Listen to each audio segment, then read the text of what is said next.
My sister moved in to help after my wife died. Now she's trying to take my kids away. My name's Daniel. I'm 38 years old. I was married for 11 years to my best friend, Heather. She was God. She was everything. We met in college. I switched majors after 2 years and ended up in construction management.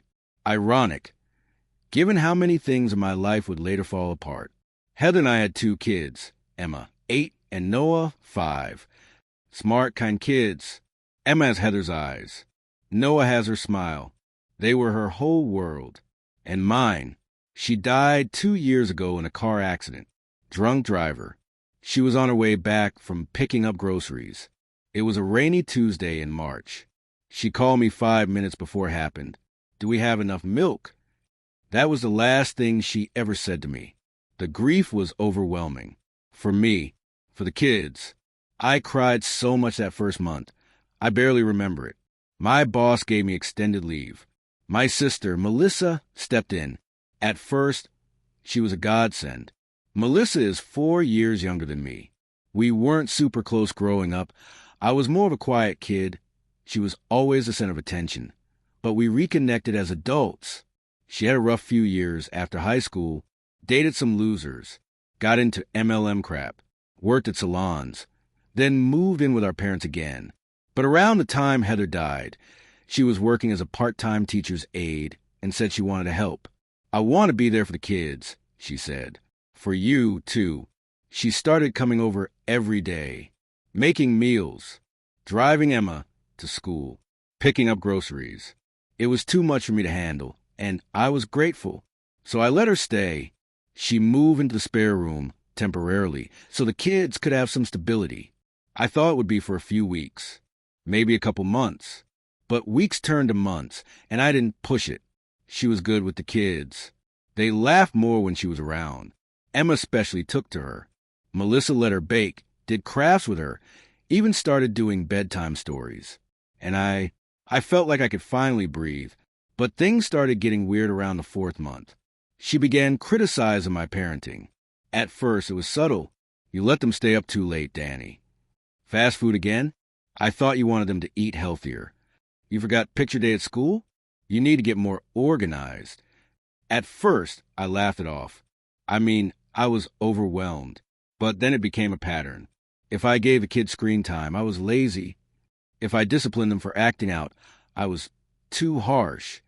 If I had to work late, I was neglectful, and she always said these things in front of kids. I told her to knock it off once, gently. Hey, I appreciate the help, but don't undermine me in front of Emma and Noah.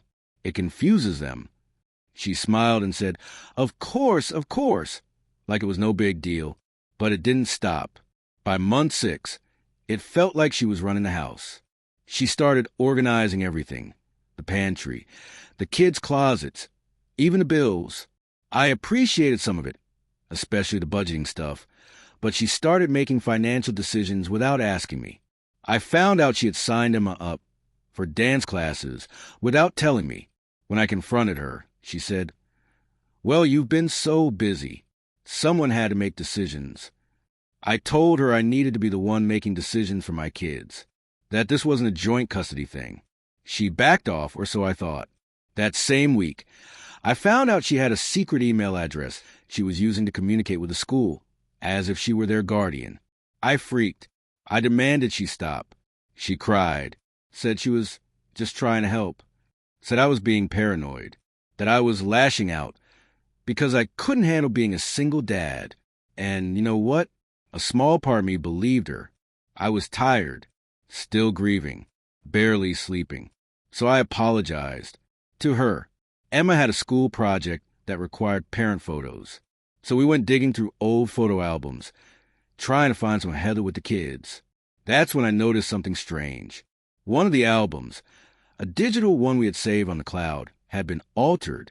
Photos were missing. Photos of me and the kids. Photos of Heather and I.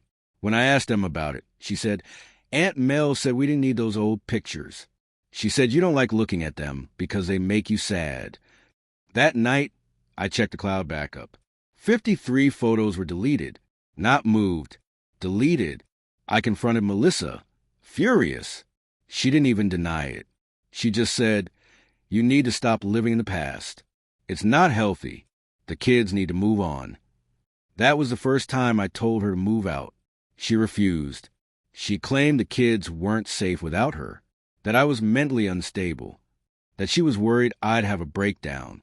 "You yelled at me, Daniel," she said, "in front of the kids. That's not normal." I had yelled, but it was after she tried to cancel Noah's pediatric appointment because she thought his doctor wasn't good enough. Things escalated quickly after that. She began keeping a journal. At first, I thought it was just her way of coping, but I later realized she was documenting everything I did or twisting it to fit a narrative. One entry I saw she left open one day read, "Daniel raised his voice again today. Emma flinched. I'm truly scared for their safety. He's unraveling." What the actual hell? That's not what happened. At all. Emma flinched because she spilled juice on the couch, and I shouted, "Oh no," because I jumped up to get a towel. It wasn't even directed at her. 2 weeks later, a knock came at the door. 2 women. Suits. Badges. "Hi, Mr. Wilkins. We're with Child Protective Services. We received an anonymous tip about potential neglect and emotional abuse in the household." My stomach dropped. They interviewed me, interviewed the kids, checked the fridge, took pictures, asked if I drank often. I don't. I've been sober since college. Asked if I ever left the kids alone. Never. They were polite but stern. They said they'd be following up. Melissa was silent through the entire visit. After they left, I turned to her. I asked point blank, "Did you do this?" She didn't say anything for a long time, just stared at the window. Then she said, "If something happens to those kids because you're too proud to accept help, I won't be able to live with myself. I'm under investigation by CPS. The kids are still with me. For now, Melissa has moved in with a friend, but I found out she's trying to file for emergency guardianship. Emergency guardianship of MY kids. She's telling people I screamed at Emma, that I hit Noah, that I've been emotionally abusive since Heather died. My own parents believe her. My mom called me crying, asking if it was true. My dad said, "I always knew grief would mess you up." And the worst part? Emma asked me last night, "Why does Aunt Mel say you're sick?" I'm not sick. I'm not abusive. I'm a grieving husband doing his best to raise 2 kids in a world that keeps punching us in the gut. Hey everyone, I'm Steve. Thanks for being here. Losing someone you love, trying to hold things together for your kids, that's already more than most could handle. It's a heartbreaking place to be, losing a partner, then feeling like you're losing your family too. Let's move forward now and see what happened in the next update. Update. I thought losing Heather was the worst thing that could ever happen to me. Turns out there's something almost worse. Being treated like a monster by the people you love most. The first visit from Child Protective Services wasn't the last. They said they were opening a routine investigation based on a credible report. Credible. That word haunted me, because whoever made the report had gone to painstaking lengths to paint me as unstable. They didn't just say I was stressed or unfit. They included details, distorted versions of real events. According to the report, which I only saw snippets of through my lawyer, I had screamed at my daughter until she wet herself, left my son alone for hours at a time, slammed the door so hard it cracked the wall, threatened suicide in front of the children. All lies, except they were twisted truths.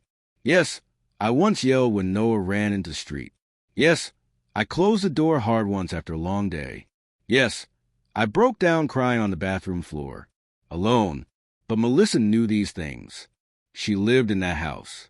She watched me spiral, and instead of helping, she documented it, weaponized it. The CPS agent, a woman named Trina, was firm but not unkind. She said she understood how grief and parenting could create tension, but she also said, if these allegations are substantiated, Mr. Wilkins, the court may consider temporary guardianship options. Temporary guardianship, like handing my kids over to someone else.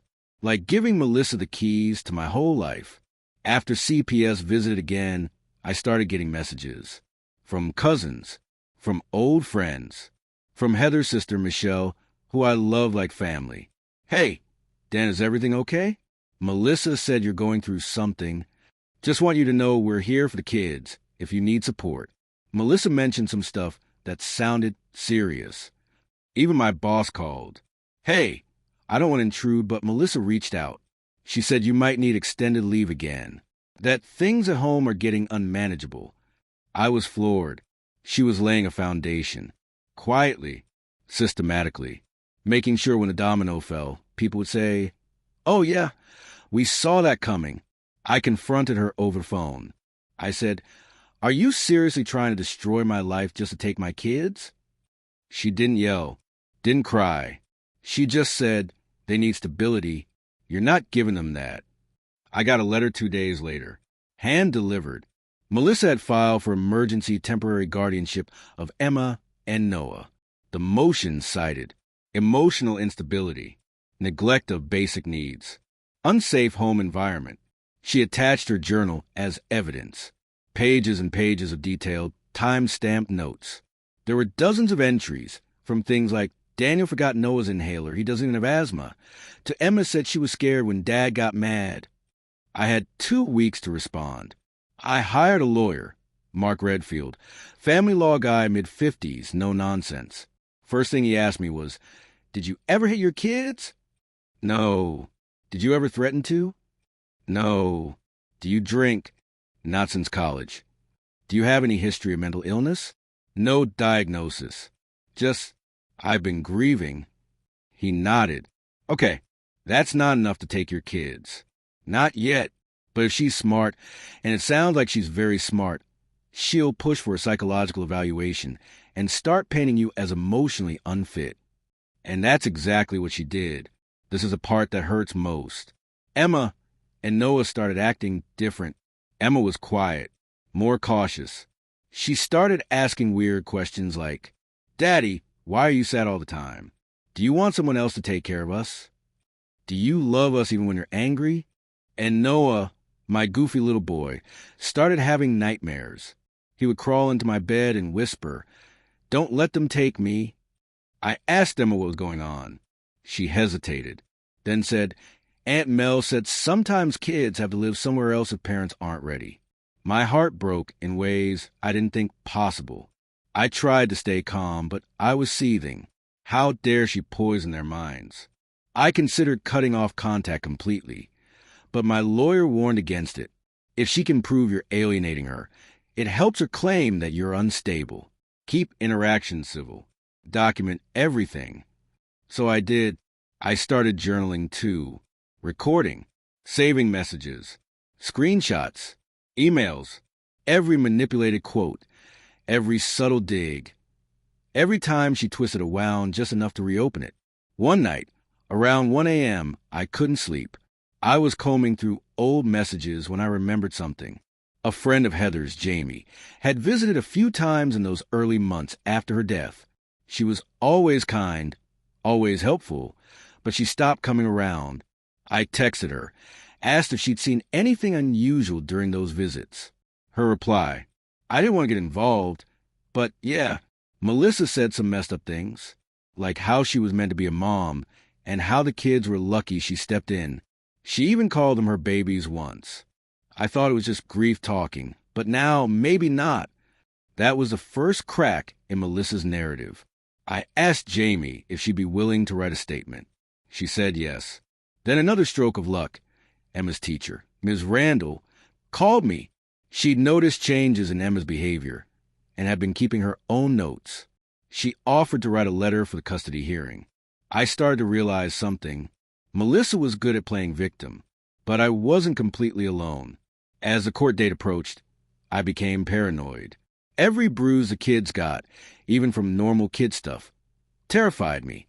Every time I raised my voice, even slightly, I panicked, wondering if someone was recording. Melissa had moved back in with my parents by then. My mom barely spoke to me. My dad kept saying things like, "You need help, son?